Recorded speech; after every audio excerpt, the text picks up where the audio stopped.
Welcome to ఆకేర్ news. ఈరోజు రాష్ట్ర వ్యాప్తంగా ఆరోగ్యశ్రీకి సంబంధించిన సేవలు మొత్తంగా బంద్ అయిపోయినాయి. అందుకు కారణము రాష్ట్ర ప్రభుత్వము చాలా కాలంగా నెట్వర్క్ హాస్పిటల్కి సంబంధించిన బకాయిలు చెల్లించకపోవడము, దానివల్ల మొత్తము సర్వీసెస్ అన్నీ కంటిన్యూ చేయలేమని చెప్పి హాస్పిటల్స్ అన్నీ సర్వీసెస్ని ఆపేశాయి. అయితే మొత్తంగా తెలంగాణకు సంబంధించిన Aarogyasri network hospitals association founder president, ఇప్పుడు కూడా ప్రెసిడెంట్గా పనిచేస్తున్న డాక్టర్ వద్దిరాజు రాకేష్ గారు ఇప్పుడు మన ఆకేర్ స్టూడియోలో ఉన్నారు. తనతో మాట్లాడి అసలు ఆరోగ్యశ్రీకి సంబంధించిన సమస్యలు ఏంటి, ఆ విషయాలు తెలుసుకుందాం. సార్ నమస్తే. సార్ నమస్తే అండి. ఈరోజు మొత్తంగా స్టేట్ వైడ్గా ఆరోగ్యశ్రీకి సంబంధించిన సేవలన్నీ బంద్ చేశాను. ఈ పరిస్థితి ఎందుకు వచ్చిందంటారు? సుధాకర్ గారు, ముందు ఆకేర్ న్యూస్కు మీకు thank you very much for inviting us. అదేవిధంగా ఈ వార్త చూస్తున్న ప్రతి ప్రజలందరికీ కూడా మా తరఫు నుంచి నమస్కారాలు. దసరా పండుగ ముందుంది, దీపావళి ముందుంది. ఆల్రెడీ ఆర్థిక సమస్యలతో హాస్పిటల్స్ దెబ్బతింటున్నాయి. హాస్పిటల్కి వచ్చే స్టాఫ్కి కానీ వెండర్స్ కానీ మనం జీతాలు, వేతనాలు, వాళ్ళకి ఇవ్వాల్సిన అమౌంట్స్ అన్నీ ఇవ్వాలి. Plus festival bonuses and others ఉంటాయి.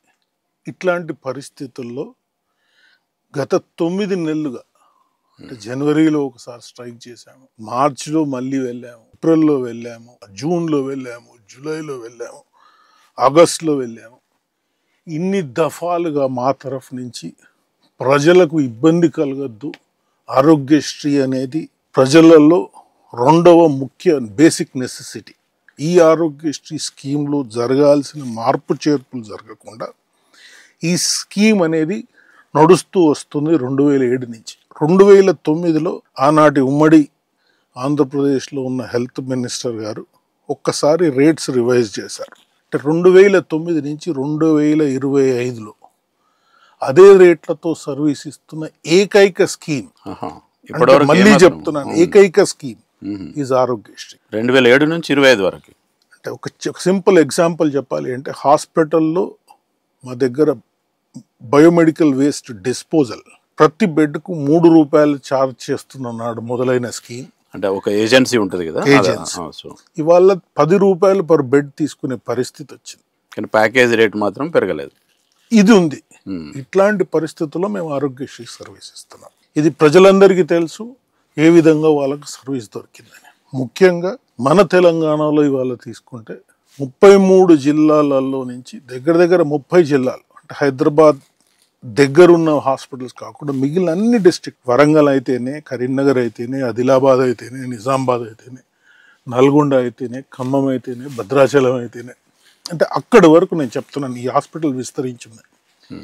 ఈ హాస్పిటల్స్ అన్నీ ఒక అపోలో హాస్పిటల్, ఒక కిమ్స్ హాస్పిటల్లో కాదు. వాళ్ళ దగ్గరికి వచ్చే వాళ్ళంతా బిలో పావర్టీ లైన్ పేషెంట్స్, మధ్యతరగతి పేషెంట్స్, అంటే బేసిక్ నీడ్స్ ఇచ్చే hospitals. These are secondary care hospitals. ఈ హాస్పిటల్స్ ఆనాడు ఆరోగ్యశ్రీ గవర్నమెంట్ హాస్పిటల్లో చేయించలేము, మీ సహాయం అవసరం డిస్ట్రిక్ట్స్ లెవెల్స్లో, మీరు మాకు సహకరించండి అని మొదలైన స్కీమ్ను మేము సహకరిస్తూ వస్తుంటే పలు దఫాలుగా రిప్రజెంటేషన్ చేసిన ఇందులో మార్పులు చేర్పులు అనేది జరగలేదు. జరగని పక్షంలో కూడా సర్వీస్ ఇస్తున్నాం, విన్నపం చేసుకుంటున్నాం, మా తిప్పలేదో మేము పడుతున్నాం. సరే, ఇప్పుడు ఒక్క మాట చెప్పండి. ఇప్పుడు స్టేట్ వైడ్గా మొత్తం ఎన్ని హాస్పిటల్స్ ఉన్నవి, మొత్తం రావాల్సిన బకాయిలు ఎంత, ఏ సంవత్సరం నుంచి రావాలి? ఇది దాదాపుగా ప్రతి ఇయర్ మనకు పెండింగే ఉంటుంది సార్. దగ్గర దగ్గర 2015 నుంచి సమస్య మొదలైంది. ఆనాటి ఆరోగ్య శాఖ మంత్రులకు అందరికీ రిప్రజెంట్ చేస్తూ వస్తున్నాం.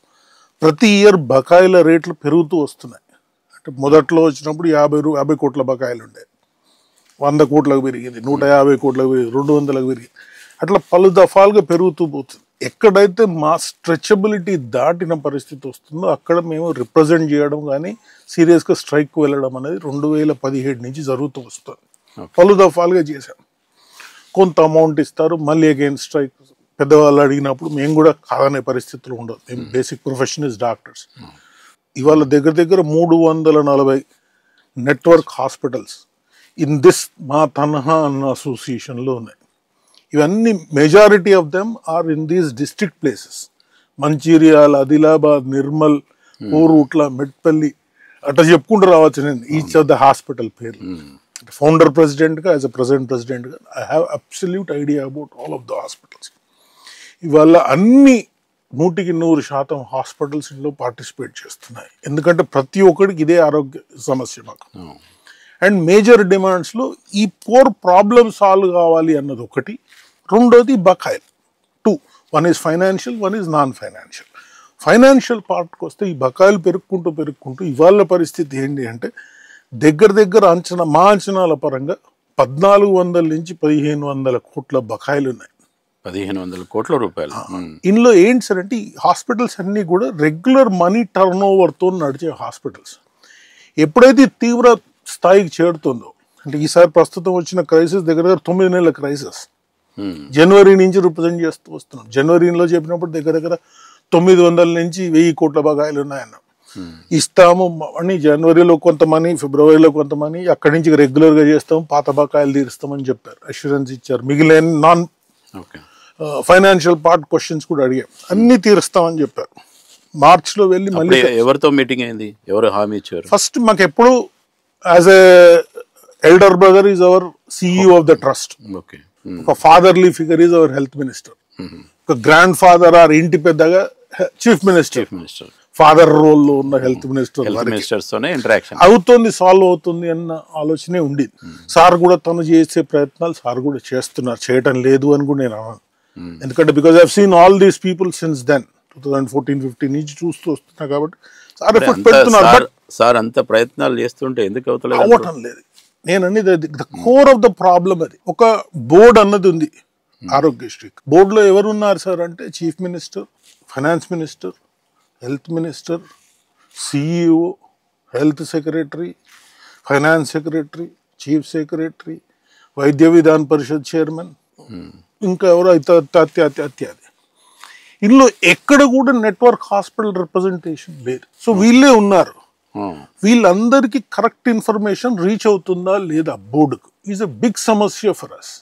ఎన్నిసార్లు నేను వీళ్ళతో మాట్లాడినా వీళ్ళు ఒక మినిట్స్ చేసి దీన్ని బోర్డుకు పెడతారు. బోర్డు వాళ్ళు సాటిస్ఫై అయితే ఫర్దర్ ముందుకు వెళ్తుంది. And obviously as a father figure health మినిస్టరే రోల్ చేస్తారు. దాని నుంచి ఫైనాన్స్ పోవాలి, దాని నుంచి చీఫ్ మినిస్టర్ కన్సెంట్ పోవాలి. మరి ఎక్కడ లోపం వస్తుంది అంటే గ్రాండ్ ఫాదర్ రోల్లో ఉన్న సీఎంకి ఈ విషయం తెలుస్తలేదంటారా? 2015 నుంచి ట్రై చేశాం, నాకైతే అపాయింట్మెంట్ దొరకల ఇప్పటి వరకు. ఇది వాస్తవం. ప్రాబ్లం ఎక్కడ తెలుస్తుంది సార్ అంటే ఈ కోర్ కమిటీలో తెలుస్తుంది. నేను లేనే నా రిప్రజెంటేషన్ ఎవరు ఇస్తారు? ఇచ్చే వాళ్లకు నాకున్నంత పట్టింపు ఎందుకు ఉంటుంది?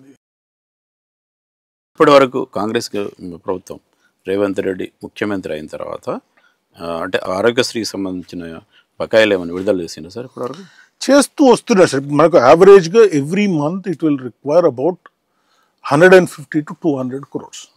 నువ్వు ఇవ్వకపోతే ఈ మంత్ ఇచ్చి నెక్స్ట్ మంత్ స్టేట్ వైజ్ ఇవి అందులో యాడ్ అవుతాయి. నువ్వు ఇవాళ 100 కోట్లు ఇచ్చి నెక్స్ట్ మంత్ ఇవ్వకపోతే మళ్ళీ 100 యాడ్ అయినాయి. ఇది బకాయిలు అవ్వకుంటూ ఇన్నిసార్లు రిప్రజెంటేషన్స్ ఇచ్చి చేస్తాం. ఆగస్ట్ 31 నుంచి బంద్ చేస్తామని చెప్పాము. లేదు సార్ మీరు బంద్ చేయకండి అని మేము స్ట్రైక్ నోటీస్ ఇచ్చుతాం. చర్చలు అంటారు, చర్చలకు పోతాం, మాట్లాడతారు. ఏం చేస్తారు? 100 కోట్లు ఇస్తాం సార్, రాష్ట్రంలో పైసలు లేవు. 2,2.5 లక్షల కోట్ల బడ్జెట్ ఉన్న తెలంగాణ స్టేట్లు 200 కోట్లు లేవు అని అంటే what is that system? Where are we going? అంటే ఎప్పటి వరకు మీరు ఈ సమ్మెలో పోవాలని అనుకుంటున్నారు? ఇప్పుడు ఎన్ని దేర్ ఆర్ 2 things. రియల్గా చిత్తశుద్ధి ఉండి పాలసీ మేకింగ్ ఉండి బాడీలో చిత్తశుద్ధిగా ఉంటే financial matter, non financial matters, financial matters solve చేసుకుంటూ non financial matters can also be addressed. ఇంతకుముందు చెప్పాను redrafting of MOU, revision of packages. Revision of packages అని మొదలు పెట్టారు, సగంలో ఆపేశారు, అయిపోయింది రివిజన్ అన్నారు. మేము కూర్చొని అనాలిసిస్ చేసి అయిపోయిందంటే మీరు సగంలో ఉన్నది నేను అదే చెప్తాను. అనాలిసిస్ చేశాను సార్ దీని మీద. What was my rate earlier, what is my rate now. Same surgery long bone ఫ్రాక్చర్కి ఆపరేట్ చేస్తే నాకు 30,000 వస్తుంది. గవర్నమెంట్ హాస్పిటల్లో ఆపరేట్ చేసినా 30,000 వస్తుంది. మరి నా హాస్పిటల్లో నాకున్న అదనపు ఖర్చులు ఎవరు భరించాలి? నువ్వు శాలరీ ఇప్పుడు కాకుండా నెక్స్ట్ నెల ఇస్తా అన్న గవర్నమెంట్ డాక్టర్ ఏమనకపోవచ్చు. బట్ నా దగ్గర నేను వచ్చిన డాక్టర్ పైసలు ఇవ్వంటే వాడు నెక్స్ట్ మంత్ రావడానికి ఇబ్బంది పడతారు, రానంటాడు. ఏం చేద్దాం? సో నాకు నా ఓన్ ఇష్యూస్ ఉన్నాయి.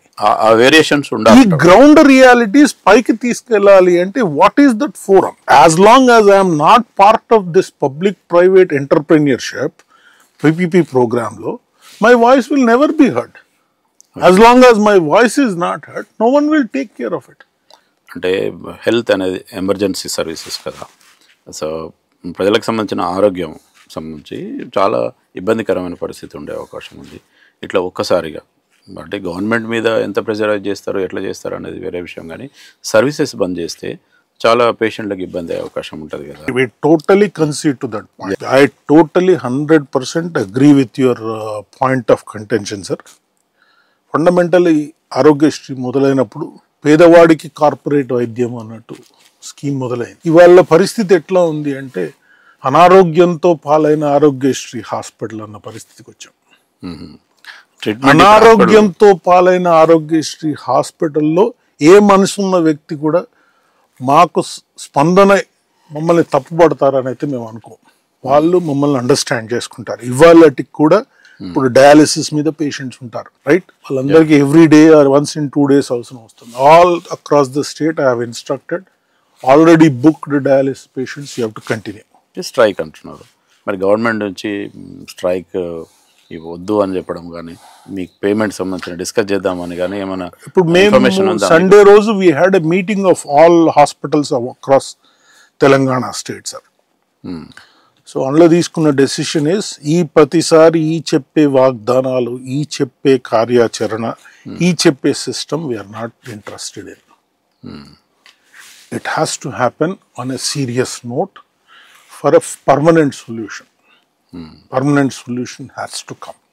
Okay. And on paper it has to come. సభాముఖంగా నా పర్టికులర్ ఒపీనియన్లో సీఎం రేవంత్ రెడ్డి గారి నోటి నుంచి రావాలి. ఓకే సార్, ఎవరికి ఇబ్బంది కాకూడదని మేము కోరుకుంటున్నాం. ప్రతి ఒక్కరు దగ్గరున్న గవర్నమెంట్ హాస్పిటల్ కానీ వాళ్ళ దగ్గరికి వెళ్ళండి. రియల్ ఎమర్జెన్సీ ఉంటే హాస్పిటల్కి వెళ్ళండి. మీకు బేసిక్ స్టెబిలైజేషన్ చేసి మిమ్మల్ని గవర్నమెంట్ హాస్పిటల్కి పంపిస్తారు. హాస్పిటల్లో ఆరోగ్యశ్రీ పరంగా అడ్మిషన్స్ అయితే చేసుకోము. దెన్ నెక్స్ట్ ఈజ్ అందులో సర్జరీలు ఆర్ ప్రీ ఆథరైజేషన్స్ అయితే రేజ్ చేయము అనేది మా డెసిషన్, సార్. ఓకే సార్, ఇది విజ్ఞప్తి. Thank you very much. Thank you sir, thank you very much.